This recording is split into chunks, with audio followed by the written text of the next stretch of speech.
बिस्मिल्लाहिर्रहमानिर्रहीम।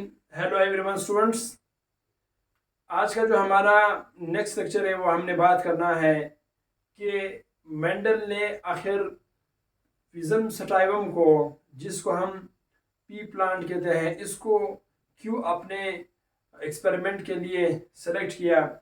इसी के साथ साथ हम वो 7 constructing pair of trait of pea plant जो है उसी पर भी आज हम बात करेंगे। आप तमाम कमांडोज से रिक्वेस्ट है कि आप लोग जो प्रीवियस लेक्चर मैंने दिए हैं इनहेरिटेंस पे उसको लाजमी देखें। उस लेक्चर में हमने बात की थी इनहेरिटेंस के ऊपर।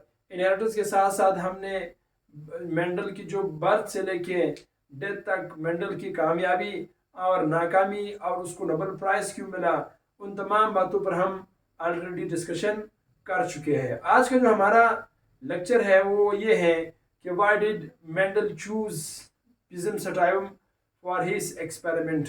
अपने एक्सपेरिमेंट के लिए उसने पी प्लांट्स को क्यों सिलेक्ट कर दिया। तो चलते हैं लेक्चर की तरफ। देखिए, पहली बात तो ये है कि मेंडल ने पी प्लांट को क्यों सेलेक्ट किया। तो इसका जो आंसर है वो ये है कि पी प्लांट में कुछ करेक्टरिस्टिक्स है। पहला करेक्टरिस्टिक्स ये है कि पी प्लांट में जो life cycle of pea plant जो है वो तकरीबन 4 से लेके 5 तक, ठीक है, 4 से लेके 5 वीक्स तक इसकी पूरी जो है वो लाइफ स्पेन है। यानी इतनी ही टाइम में ये जल्दी जो है वो क्या होते हैं, इसकी लाइफ साइकिल कंप्लीट हो जाते हैं। दूसरा जो पी प्लांट है, पी प्लांट में सेल पोलिनेशन के साथ साथ क्रॉस पोलिनेशन, ठीक है, क्रॉस पोलिनेशंस, ये दोनों अमल जो है पॉसिबल है। यानी सेल्फ पोलिनेशन और क्रॉस पोलिनेशन जो है ये दोनों हमारे पास जो है वो पॉसिबल है पी प्लांट में, पॉसिबल, ठीक है, पॉसिबल। मटर के पौधे को बायोलॉजी में फिजम सटाइवम कहते हैं, ठीक है, फिजम सटाइवम इसका बॉटनिकल नेम है। इसी के साथ साथ नंबर 3 जो है, जो खूबी है इस मटर के प्लांट की, कि वो 7 कॉन्स्ट्रक्टिंग पेयर कैरेक्टर्स जो है वो शो करता है। तो हम लिखते हैं P plant show 7 contracting pair characters, ठीक है, 7 कॉन्ट्रैक्टिंग पेयर्स कैरेक्टर्स।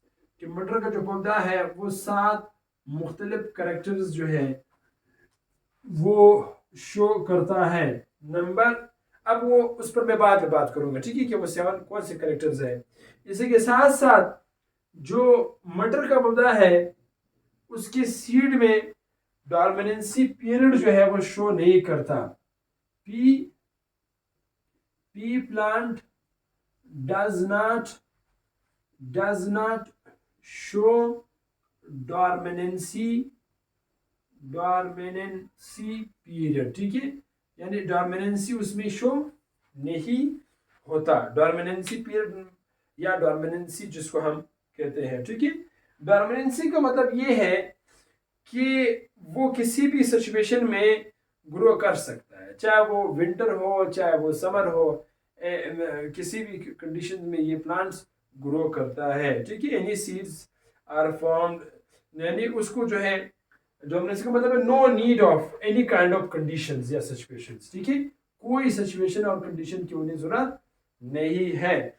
इसी के साथ साथ जो मटर के पौधे की जो और दूसरा हॉबी है, they produce large number of, ठीक है। नंबर 5 जो इसकी हॉबी है वो ये है, दे प्रोड्यूस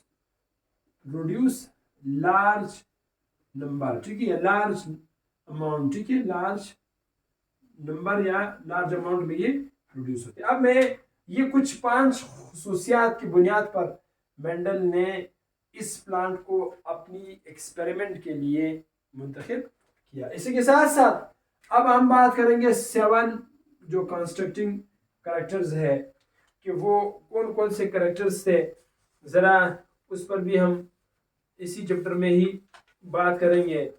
देखिए प्यारे स्टूडेंट्स, हमारे पास जो वो 7 कंस्ट्रक्टिंग करेक्टर्स है पी प्लांट के, मैं ज़रा इसको यहाँ लिखता हूँ।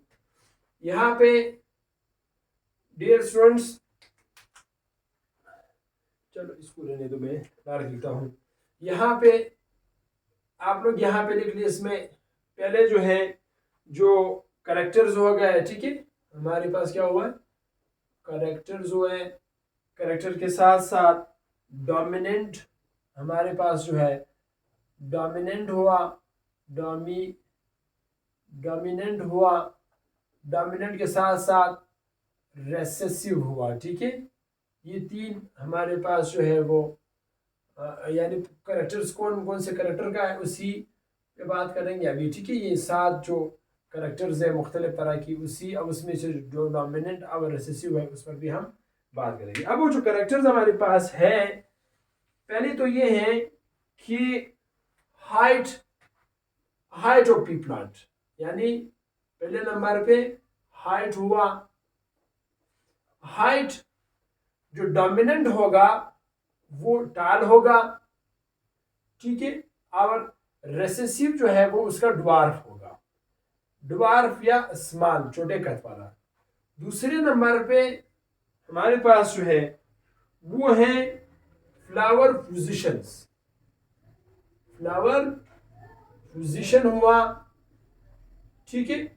फ्लावर पोजीशन हमारे पास एक्सिलरी टॉप पर भी हो सकता है, एक्सिलरी भी हो सकता है, और ये टर्मिनल भी हो सकता है, साइड पर भी हो सकता है, यानी अतराफ पर भी हो सकता है। तीसरा जो करेक्टर्स है वो ये है कि जो पोट फ्लावर का जो कलर हमारे पास है, ठीक है, फ्लावर कलर हुआ, ठीक है, यानी इनकी जो फ्लावर की जो कलर है वो किस तरह होगा। ये 7 करेक्टर हमारे पास जो है या तो पर्पल होगा या व्हाइट होगा। इसका मतलब क्या है, जो पर्पल है वो उनमें से डोमिनेंट होगा और जो व्हाइट होगा वो कलर रेसेसिव कलर होगा। अब इसी के साथ साथ नंबर 4 जो हमारे पास है वो है जो पोर्ट शेप है, ठीक है। पोर्ट का जो हमारे पास क्या है वो शेप है, या अगर हम डायरेक्ट लिखता हूं मैं, जो पोर्ट कलर है, ठीक है। पोर्ट कलर हमारे पास जो है या तो इन्फ्लेटेड होगा या हमारे पास क्या होगा, या हमारे पास कॉन्स्ट्रक्टेड होगा, ठीक है, या इन्फ्लेटेड होगा। पोर्ट का शेप बिल्कुल इस तरह का शेप होगा, ठीक है। मैं ज़रा यहाँ पे इसकी शेप ड्रा करता हूँ, या तो ऐसे ही इन्फ्लेटेड शेप होगा, ठीक है, इस तरह इन्फ्लेटेड शेप होगा, या हमारे पास जो है क्या होगा, या कॉन्स्ट्रक्टेड शेप होगा, ठीक है। दोनों हमारे पास, इसके लिए बाकायदा जो है यहाँ हमारे पास जो है वो इसकी इमेज स्क्रीन पर अवेलेबल है, ठीक है, इसका जो कॉन्स्ट्रक्टेड और दूसरा जो शेप हमारे पास है। इसी के साथ साथ पोर्ट का जो कलर हो के बाद जो है, ठीक है, पोर्ट हमारे पास जो है पोर्ट की जो शेप था, कलर नहीं, ठीक है, ये थोड़ा सा गलत हुआ है। ये पोर्ट का जो है वो क्या है, वो शेप है। शेप या इन्फ्लेटेड होगा या कॉन्स्ट्रक्टेड होगा। कॉन्स्ट्रक्टेड का मतलब बिल्कुल ऐसे इस पोजीशन में होगा, इस तरह का शेप होगा। नंबर 5 जो है वो फोर्ट का हमारे पास, अब फोर्ट का पहले शेप था, अब फोर्ट का कलर देखो, ठीक है।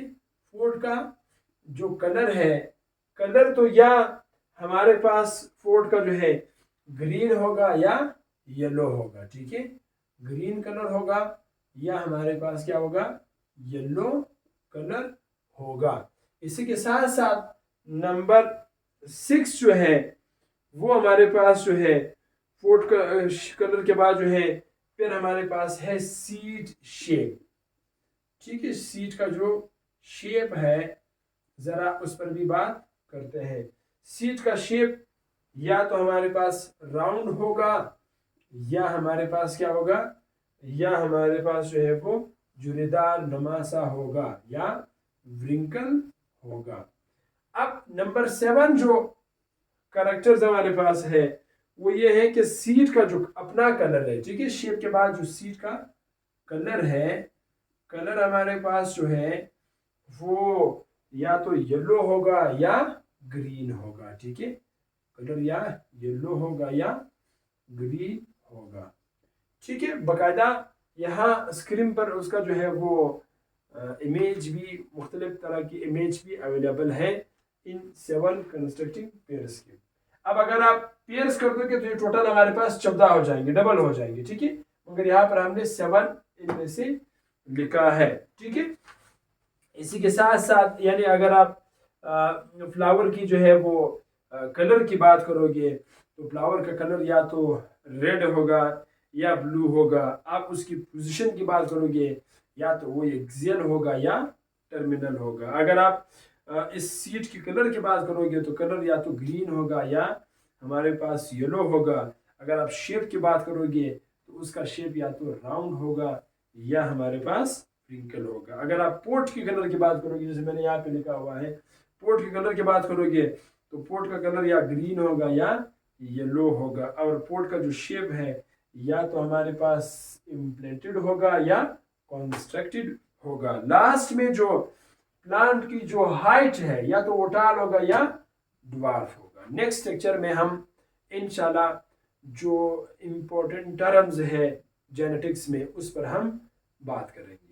ठीक है, जाते जाते एक लास्ट जो है वो आपसे बात करता चलो, वो ये है कि अपने आसपास जो आपकी नेबर्स है और आपकी जो रिलेटिव जो दोस्त हैं सबको खुश रहा करे और अपने आप को भी खुश रखे और दुआ में याद रखे। इंशाल्लाह नेक्स्ट लेक्चर हमारी जो है वो जो डिफरेंट टर्म्स यूज़ होते हैं जेनेटिक्स में वो इम्पोर्टेंट टर्म्स पे हम बात करेंगे। अगर आप इस चैनल पे नए हैं तो लाजमी सब्सक्राइब कीजिएगा। ठीक है, thanks for watching, all the best, माइक मंडो।